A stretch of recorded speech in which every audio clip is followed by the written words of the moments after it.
Hello there, Mike the MC, bringing the self-care video. So what scope do you see from?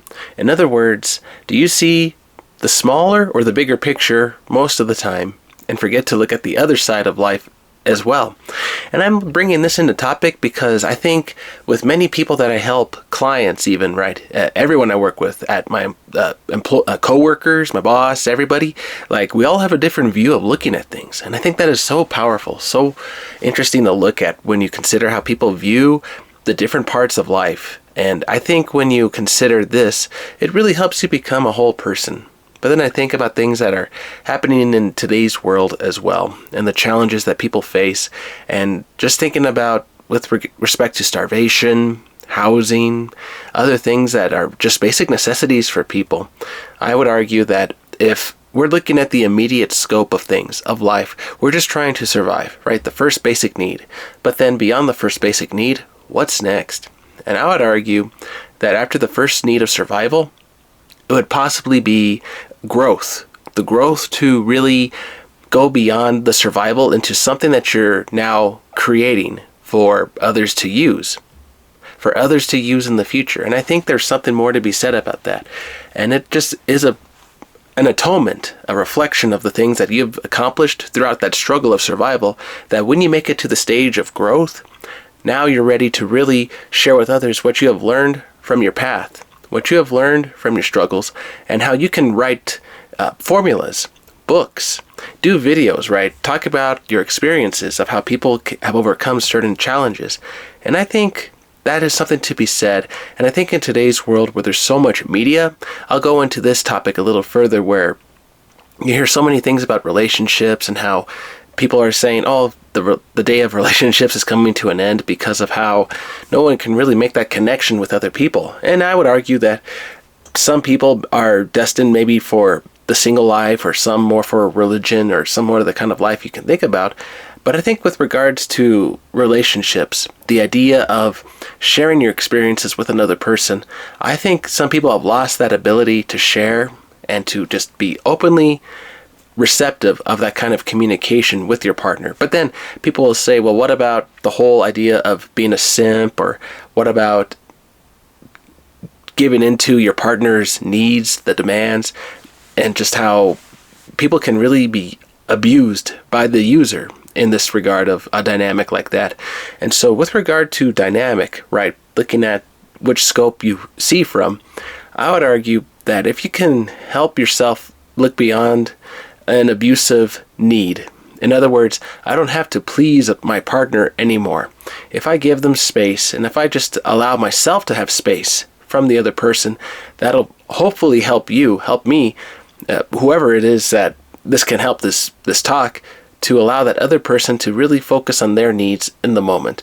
And when we learn to go away from abuse and find love that is worthy of your attention, my attention, right?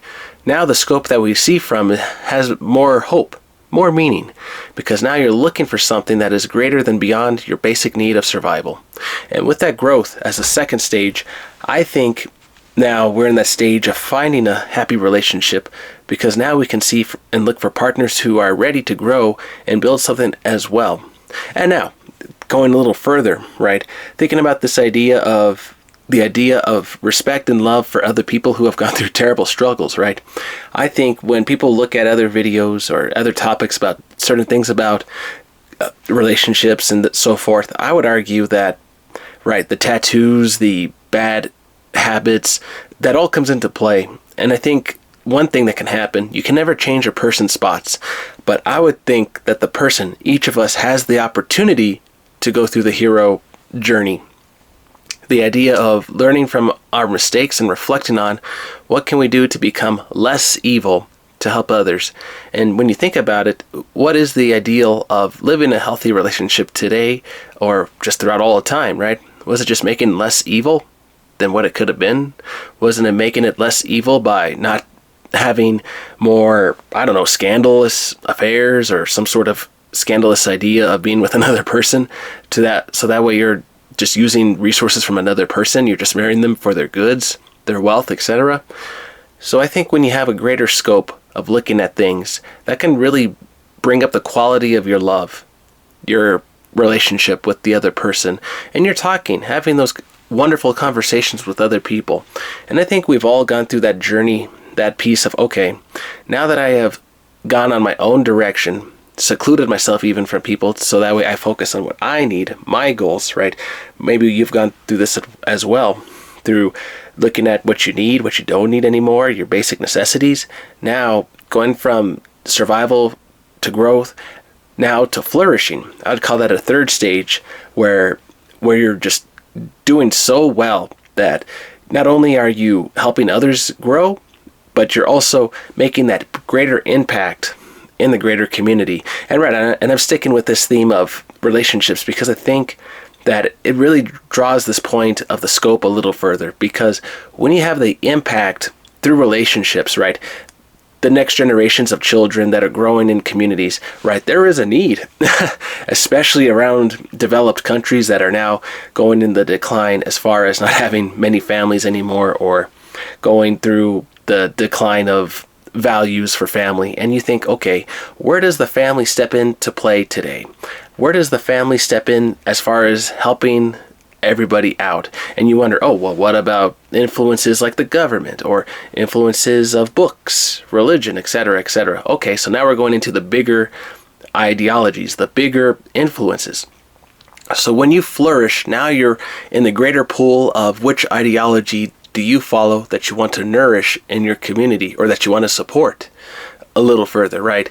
And I would argue, when you go into the mode of flourishing with the relationship, right, with the idea of the scope, I would argue now that you see the way, and you can now have the greater view of what's happening around you, and you're guiding others through the path, through the journey. Now you're wanting to possibly even put landmarks, some sort of marker on the community, or some sort of topic, so that way it can help other future generations as well. And so this would go into the idea of, okay, now your book is being sold for hundreds of years now. Now your ideas are being told by other followers for hundreds of years, right? And that is the idea of a teaching ability, to where followers were listening to you, they were receptive to what the value was you were giving through your speech. But now, if you value your disciples, your students, I would argue that the impact can now have a greater influence in the community, because now people are listening to you as an authentic teacher, as someone who wants to really give a good word for this idea of a greater scope. Because you recognize from survival to growth to now flourishing, you can see that you can make the difference by believing and replicating and now guiding others to creating that same sort of success, but in their own unique way, in their own unique relationships with other people. And I think when you see families grow again, I would hope they would. I get the feeling that the potential swing can possibly happen. Who knows? Maybe the potential swing can happen where relationships flourish again. Maybe people say, oh, that won't be for another 100 years, or that'll take many, many years to come. And that'll be true. And so I would argue, if the day comes, right, if we're having that bit of hope, what will it look like to protect our families, to give them the chance to flourish with the influences of not only religion, government, etc., or other ideologies, but now even technology and other influences that are like education and culture, the clothing, right? What are the values that society upholds? And when you recognize those values with the ideologies, okay, now you just take a step back and talk with your family, your kids, about, okay, what's important today? Did we have a conversation about this or that maybe you want to bring up again? And I think when the dynamic is in the family, for the family to have open conversation, just to the point of where, okay, you don't have to go into all the dramatic details for your children's lives or for your own lives as adults.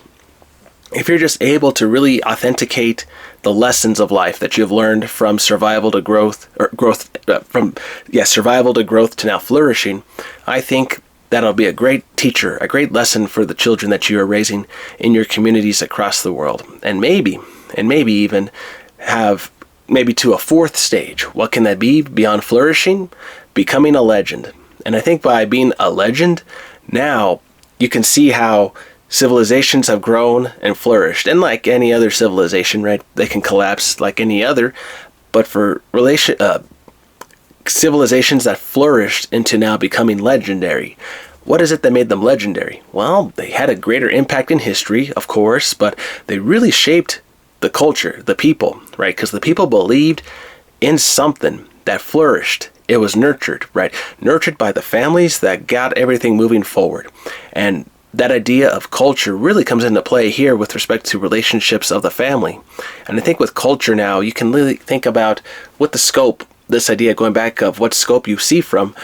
Now you can see a greater view with a greater scope, but perhaps even just further in that scope, just to say, hey, I see a target that is way out there beyond what you see now in the immediate scope. Because I see when I adjust my focus to a goal, a greater image, yeah, it's going to be a farther target to hit. But when you get that target, it's going to feel great because you hit the one that took so long to hit in a bullseye, right? Covering so much distance and going through the wind and other obstacles to get to the target. But when your aim is adjusted to match that distance, that length, that'll make you more dependable with other people. And that'll make your culture more dependable because you are able to help your people gather the resources to make use of them, and for helping your families, your people, not being succumbed to negative ideologies, and finding the ones that really help the community grow. And I think it takes great leadership in this regard to have that greater scope, to look at the target beyond the immediate one. And yes, the immediate ones are important, but maybe the further ones can gather you more resources, more influence, more of a movement and impact for the community. Now that we got a grant for helping our community, now we can help from our agency to help other people. Now that we got this bill passed in our government, maybe now we could help other people. Now that I believe in a certain faith, maybe my children will flourish, my family will heal. And so it comes to a belief with that scope that when you take your aim to fire that shot, that'll be your moment of, okay, I'm giving my faith, putting my all on the line, and let's just hope and pray that this will come through. And when you have that faith to see it through with the scope and to take the shot, to go for the goal in mind, where no one is willing to dare go for the further target, you're onto something.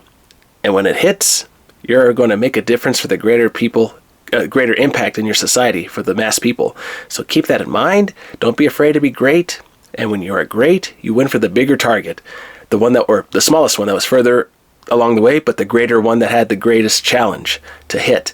And when you hit it, there you go. Now you can share your success and help others flourish to get that, and then you can extend that scope and help your community become legendary. Just things to consider. Alright everyone, I hope this video finds you well today. Don't give up on yourself. Be strong and courageous.